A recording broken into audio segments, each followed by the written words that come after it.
being guarded closely. Back in the day, see Holbrook shooting about 50% from that three-point line as we see this bounce over from Jalen Johnson. Pero yung first 4 games na series na to, si Holt, 26% na lang tingala. Kaya sabi mo, napakalaging bagay pumasok yung bulan. Dapat talaga kumuha ng magandang kumpiyansa dito pa lang sa first quarter. Speaking of confidence, first 3 points shot by Ginebra Johnson, pumasok agad.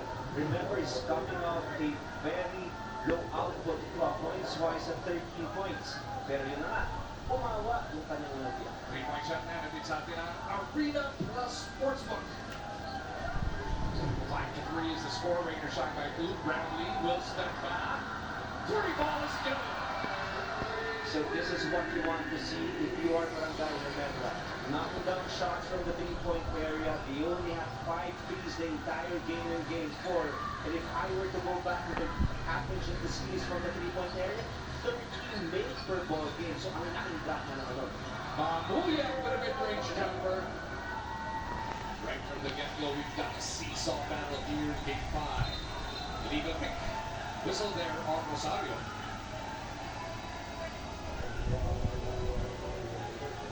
Mamuya is upset. Nasaktan talaga si Gian dun sa pick na yan. Why? What happened, baby? I don't know. David, now stopping it. Para dito sa Ranger Shine. The rookie out of De La Salle. He's trying to look for the opening. He takes it all the way in. Clean up job para dito kay Kalen.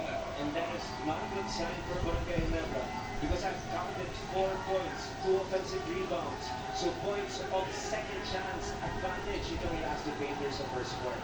Brownlee loses it. The activity for Clarito. Pero hindi naman na-handle ng mga mabuti. Yung loose ball. That'll leave 10 seconds on the shot clock para sa Ginebra. You're Ginebra, you're coming off your worst offensive night. You don't want to give multiple opportunities to score for the Alaska Painters. That means they are being outworked. So something that Coach Timko needs to get his work, and they have to do a better job blocking out and getting defensive rebounds. Brownlee gets deep, kicks it out. Scotty swings, it is Holt again. Intis mula sa kanan, Rosario got it taken away by the middle. Johnson on the move, down the middle he goes, kicks it over. Kalen lights it up, pasa pa na. Wow, what a connection between Kalen Johnson and his import Double J. From our vantage point, it felt like that should have been an open look for Kalen Johnson, but he gave a good shot for his teammate to get a better basket. 11-6, Raiders Shine now building a 5-point lead. The 2021 MVP goes to the hook, Intis. JJ before, here comes the mid. Mamuya trying to settle things down. Pinatay yung pick, hindi pa na. Laglit lang si Mama dyan. Tapi ka na siya, tatama pa sa kanyang pick. Better defense, outside stance, 5 Barangay Ginebra. So take a look at this pass outside, open look, but instead, he froze the defense, gave that alley-oop pass to his teammate, and 2 points for the Alaska Painters. 3.5 minutes into Game 5, Ginebra is down by 5. Meron pa nga nice mata dito. 2 seconds ka Naubos mo na, Baba? Of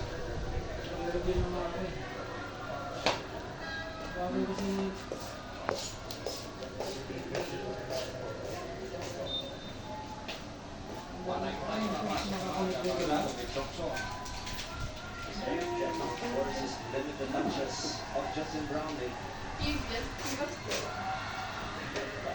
Stephen Holt now with 5 points. He is offensive. Everyone, Stands the look, fact yeah. that JB will be defended well.